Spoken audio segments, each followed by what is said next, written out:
একটা প্রশ্ন আসছে, রফিকুল্লাহ আফসারের গাড়িতে হামলা হলো কেন, কারা করছে? আসলে এটা ভুল বুঝাবুঝি হয়েছে, আমি মনে করি দুই পক্ষই শান্ত হওয়া দরকার। বেগম খালেদা জিয়া তিনি দুনিয়া থেকে চলে গেছেন, কার কাছে চলে গেছে? আমরা দোয়া করি আল্লাহ যেন ওনাকে জান্নাতে উঁচু মাকাম দান করেন।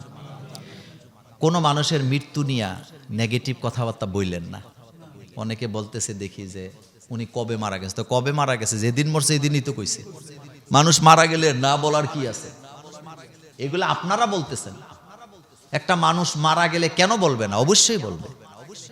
গতকালকে আল্লামা ফজলুল করিম সাহেব মারা গেছে, সাথে সাথে বলা হয়েছে না? বলা হয়েছে। সুতরাং ফেতনা ছড়ানোর দরকার নেই। আরেকটা হলো, আপনি যদি ধারণা করে বলেন যে উনি অনেক আগে মারা গেছে, যদি কথাটা মিথ্যা হয় আপনার গুনাহ হইব না? 100% গুনাহ হবে। আর সত্য হইলে আপনার কোনো সওয়াব হওয়ার কিছু নেই। মনে করেন খালেদা জিয়া আগে মারা গেছে, তা আপনি এটা প্রচার করলেন যে উনি অনেক আগে মারা গেছে, তো এটা কইলে আপনার সওয়াব হইব না? আর উনি ওই দিনই মারা গেছে,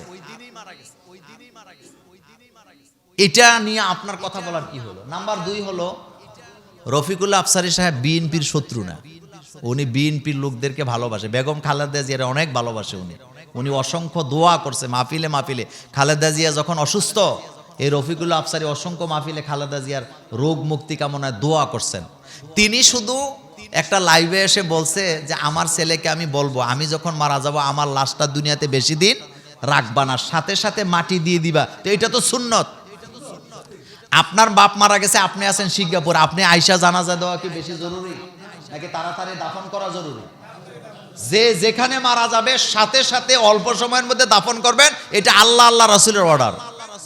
লাশ পৃথিবীতে রাখা কিনা জরুরি না, সেজন্য তাড়াতাড়ি জানাজা দিয়ে দিবেন। এখন তো মোবাইলের যুগ, ইন্টারনেটের যুগ। আগে তো মানুষ মারা গেলে প্রত্যেকটা আত্মীয় স্বজনের বাড়িতে দুইজন করে লোক পাঠানো লাগতো, হাইটটা 20 কিলোমিটার দূরে যায় মৃত্যুর সংবাদ দিত। কথা ঠিক কিনা? এখন তো একটা ফোন করে দেন চলে আসে, সেজন্য লাশ রাখা দরকার না। আরেকটা হলো, রফিকুল্লাহ আফসারীকে ভুল বুঝার কিছুই নাই।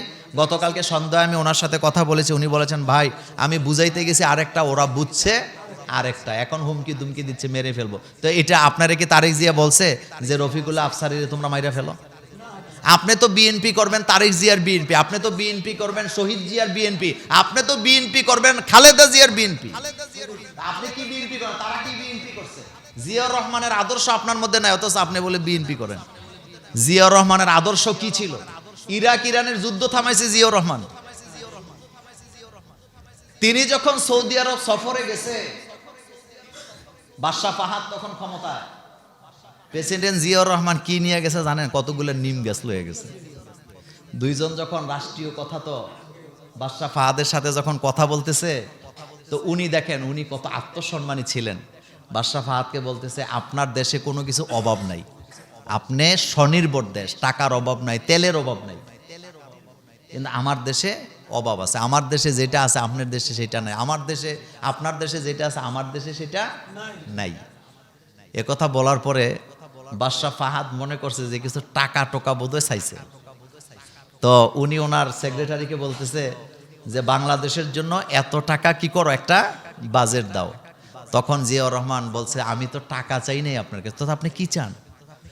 আমি চাই আমার দেশে শ্রমিক আছে, কাজ করার লোক আছে, আমার দেশের জনগণ কাজ কইরা সম্মানের সাথে বাঁচতে চায়। আপনি কথা বুঝলেননি? আমার দেশের জনগণ কাজ কইরা সম্মান নিয়ে বাঁচতে চায়। আপনার দেশে বহুত কাজ আছে, আমার লোকদেরকে আপনি কাজ দেন।